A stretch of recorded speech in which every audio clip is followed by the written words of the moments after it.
Hello, everyone. 31%. No? It's okay? 31%. Louder? Higher?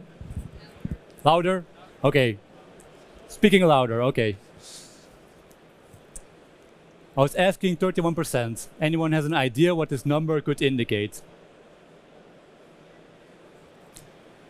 Well, 31%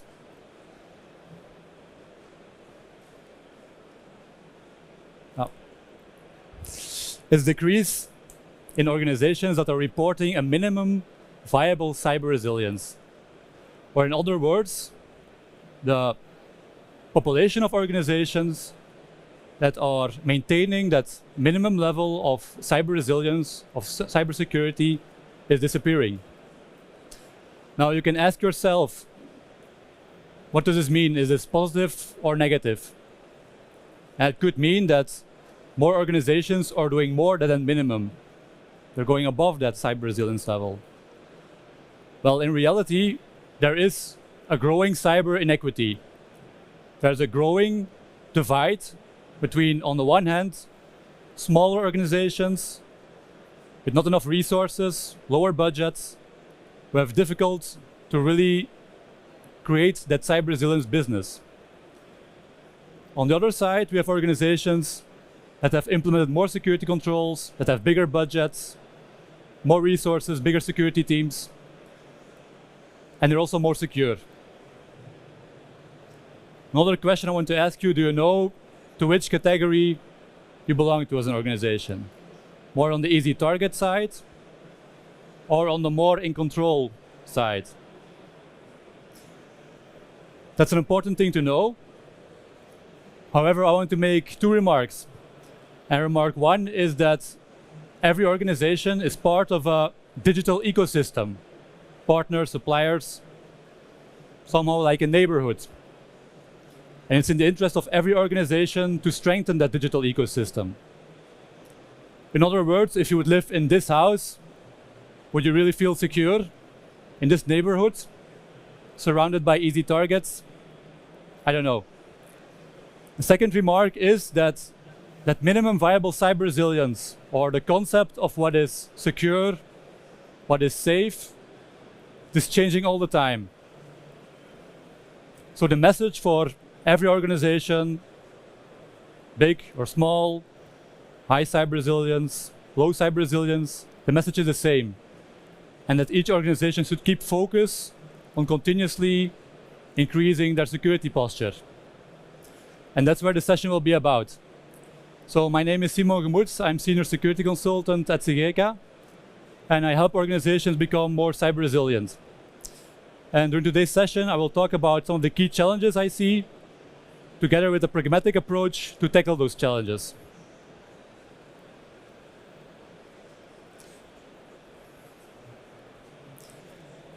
I told you that concept of what is secure, what is safe, it is changing all the time. And why is that? Well, on one hand, we have the threat landscape that keeps evolving with increased sophistication, increased frequency, volume, and impact of attacks. We have the use of AI to really automate and accelerate attacks, especially seen in phishing and malware campaigns. We have ransomware as a service kits as a key driver for the frequency of attacks. You can buy a kit already from 40 euros. Also increasing cost and complexity of incidents and resulting in greater potential for reputational damage. Because attackers, they also use more focused attacks, really targeting critical business components, crown jewels, and so on. On the other side, we have the way of working that's evolving. We have data and applications that are everywhere, but is everything secure? We have people that are working from everywhere. Are all these people security aware? Are all these accesses secure? Very important, we have the increased compliance requirements, increased compliance landscape. This two directive will drive more than 100,000 organizations in Europe towards going for a higher cyber resilience posture. Last one, accelerated business growth. Many organizations, they really are growing. They want to launch new products in new markets, acquiring new organizations. This also impacts your risk posture and your security. So these things combined results in the fact that effective security is a continuously moving target. And organizations need to continuously align and plan and adapt on how to get there. And CISOs and security teams, how are they responding to this? And what challenges do they face? Well, on one hand, security teams, they keep strengthening their security portfolio with new tools. This is, for example, an overview of the technology roadmap from Gartner. And I don't want you to read everything on here, of course, but I want to show you the amount of different security tools and technologies that organizations are implementing. It's huge. And if I would be a business leader, I wouldn't know what any of these things mean. I wouldn't know if I need everything, what to start with, what to prioritize. So that's the first issue. And the result is that the biggest responsibility of CISOs is to ensure that the board sees the value of security investments. The board would like to know, business leaders would like to know, what should I invest in and what is the cost, but also the benefits. What are the risks we're trying to mitigate and how is security enabling the business? Another challenge, and this is nothing new, the skill shortage in security. There is a growing workforce gap going towards 4 million security professionals that are needed worldwide. To give you an indication, that means that the profession needs to almost double to be at full capacity. Meaning that everyone working in security should clone themselves and then it should be okay. So we have seen that there is a cyber inequity, that there's the threat landscape that keeps evolving, the way of working that's changing. We have some challenges, the tsunami of different tools that organizations need to deal with. We have the not enough skills to work in security. All this together results in the need for a pragmatic approach. Pragmatic meaning that we need to have a realistic view on our current risks and create a step-by-step approach to reduce those risks in a sensible way. Because there are many ways or many roads that can be taken to go for a cyber resilient business.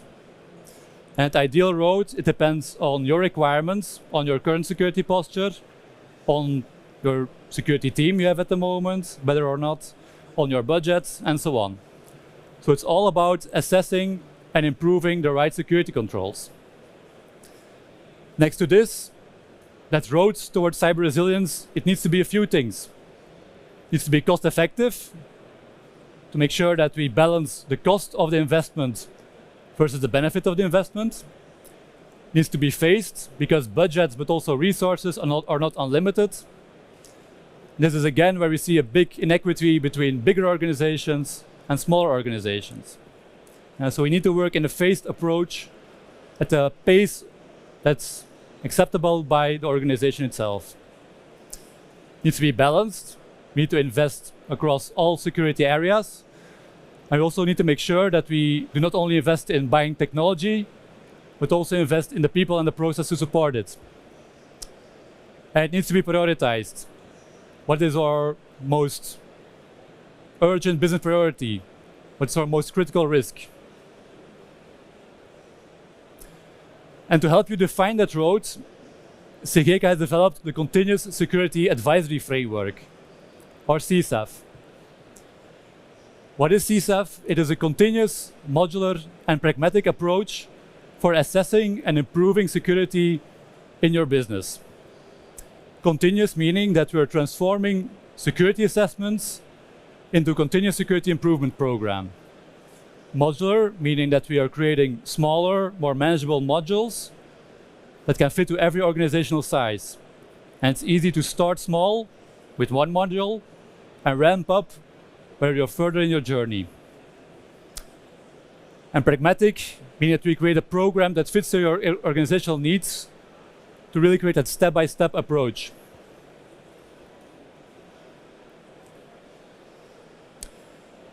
If you look at the framework in more detail, so we started with developing the core framework.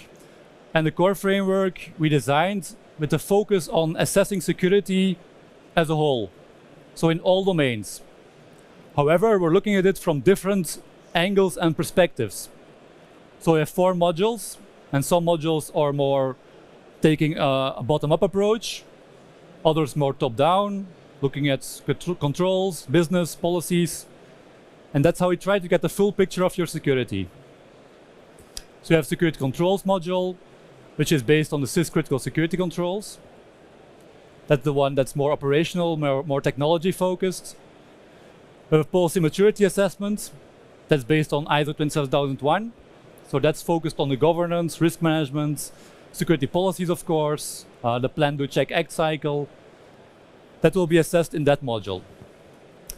Then we have security strategy, which is a more business-focused module where we try to see what the business objectives, the business goals, future business initiatives are for your organization, and we see how security is aligning to those business objectives and initiatives. And security roadmap is the module that brings everything together. So there we take the output from the different modules and we take a risk-based prioritization to make sure that we can plan in a phased and cost-effective way. What we did next is we expanded this framework by adding more modules. And these modules are really focused on assessing specific security capabilities. These are more deep dive assessments into certain areas. We have, for example, an incident response readiness assessment, where the CEO organization is detecting and responding to incidents. Also see which communication tools are in place and what detection tools are in place. We have a threat assessment to really see what the attack groups, attack techniques are relevant for your organization, for a specific context, industry, geography, size, and so on. We also have a number of tool-based assessments as well: compromise assessment, AD security scan, attack surface analysis, penetration testing in all kinds of sizes and forms, external vulnerability scan, and also a deep dive assessment into EAM. Note that this is a modular framework, so it's menu-based, meaning that organizations can pick and choose which modules they want, and also start with assessing one module or all modules. It's up to you. Now, the concept of security assessments is nothing new, but I want to put some emphasis on the frequency of assessments. Because when you're working in security, you know that if you're not moving forward, you're moving backwards. That security posture, it is something that is dynamic. It's changing all the time. And that's why organizations should need to continuously keep focusing on assessing and improving security. And why is this important? Because when you think about the traditional way of doing security assessments, you might think about one big and lengthy security assessment or security audit that's performed every couple of years. What happens right after that assessment or audit? There's a big focus to increase, big focus to improve security. A lot of actions are being implemented. Security posture goes up. However, after a while, the attention to improve fades away. The organizations think that they are secure, they have done enough. Together we see that, there's still these emerging threats. We have vulnerabilities that are popping up each day. So you cannot sit back and relax. So it means that organizations, they will only get that focus back on improvement whenever there's a next security audit or assessment, or whenever there's a big security incident that's happening. And with CISO, we want to put that idea in the past and say, okay, let's adopt a program to continuously improve, to really keep that focus on assessing your posture, and improving your security. And we do not advise you every couple of years, but we advise you on a more frequent basis. We can do it still on a yearly basis, but also quarterly, monthly, even weekly for some modules, to really keep that momentum, to keep improving your security posture, step by step. Now, if you look at what this means for our framework, it means that we can still do it the old way. We can still do a one-off project or one-off assessment, where we do the assessment, provide you with an action plan, and there it stops. However, we want to transform this into a recurring advisory program, where you on a continuous basis assess your posture, we define your target state and advise you how to get there. We help you with improvements, and we keep measuring and monitoring every step. To give a practical example how this could look like, it could look like we have security controls assessment still every year, but we do a refresh every couple of months. Same for the policy maturity. We can do a quarterly or monthly attack surface analysis or external vulnerability scan. We can do a weekly AD security scan to start from, and maybe after a while we'll move it to a monthly scan when we're more mature. We can do an incident readiness 1 year and do a threat assessment the other year, and alternate them year by year. Same for penetration testing. So that's how a program could look like.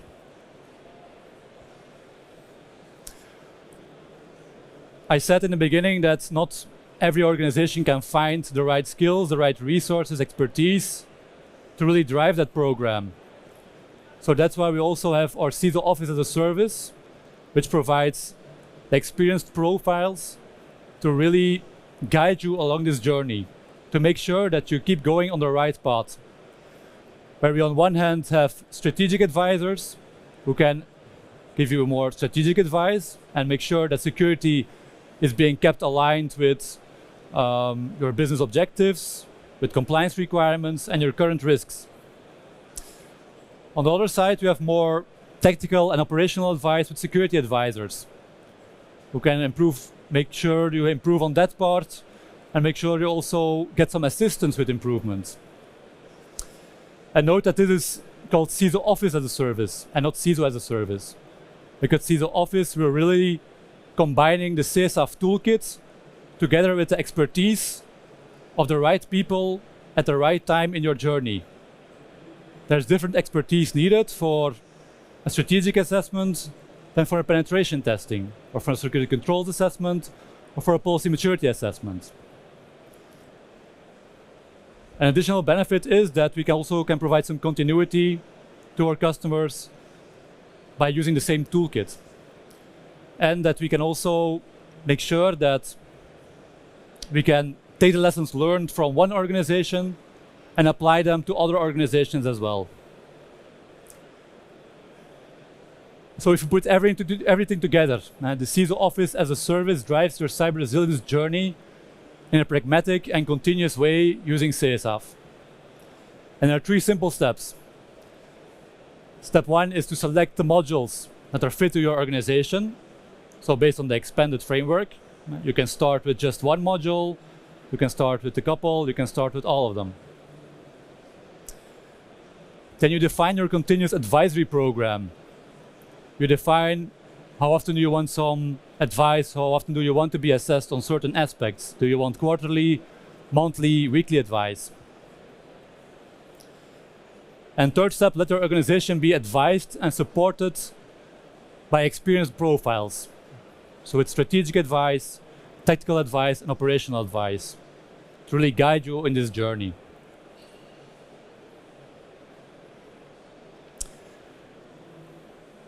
An important topic we should not forget is to keep measuring and monitoring where we are at each step. We need to also show the progress. We need to know at each time in your journey what our maturity is. We need to know where we were last year, what actions we took to get to where we are now, and what actions we need to take in the future to get to where we want to be And that's why CGK has created our continuous security advisory framework dashboards, also as part of our Horizon customer profiles. It can show you how you score in those different modules. It can show you the evolution of how you score, together with an overall cyber resilience level. It can show you which steps you need to take next, which are the most key recommendations for you to implement now, in the coming quarter, in the coming year, in the coming years. And it will also show you some deep dive scores based on different frameworks. It will show you how you score against CIS controls. It will also have mappings to the ISO 27001, to NIST, to NIST2, to also be able to show how you comply to these frameworks. And if you want to have more information or a demo about these dashboards, about CISO Office as a service, about CSAF, please visit our booth. And I want to end again with this slide. I asked you what side do you belong to, but no matter the answer, no matter if you're a small or large organization, if you have a lot of resources, a big security budget or not, I just want to tell you that I hope that you have really gotten some inspiration and motivation to really define your own continuous or ideal continuous security improvement program for becoming a cyber resilient business. Because in the end, a cyber resilient business is a stronger business. Thanks for your time.